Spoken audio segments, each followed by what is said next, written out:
Magandang araw po. Ako po si Rafael Enigo Iclaro. Dito po tayo ngayon upang interviewin si Ginang Melody Claro tungkol sa kanyang relihiyon. Magandang araw po. Nga din. Nais ko po sana itanong kung anong relihiyon po ang kinabibilang niyo po. Isa ako sa mga saksi ni Ropa. Sino po ang nagpakilala sa inyong relihiyon ito? Ako ay pinanganak ng amang magulang ay saksi ni Jehovah din. Kaya bata pa ako, kasama mo nila. Ang pagkakabilang niyo po ba sa Jehovah's Witness ay base po ba sa sarili niyong desisyon o dito po kayo namulat?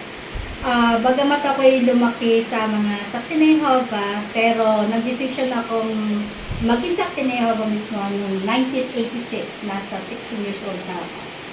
Kung bibigyan po kayo ng pagkakataong makapili ng relihiyon na maaari niyo pong kabilangan, ano po ang relihiyong ang pipiliin niyo at bakit po?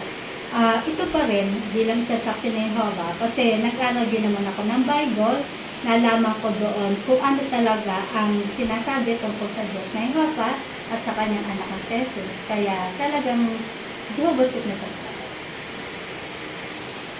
Maraming salamat po, Ginang Claro, sa pagpapaunlak na kayo ay aking magpapanayam sa araw na ito. Maraming salamat din. Maraming salamat din po sa mga nanonood at nakikinig sa aming talakayan.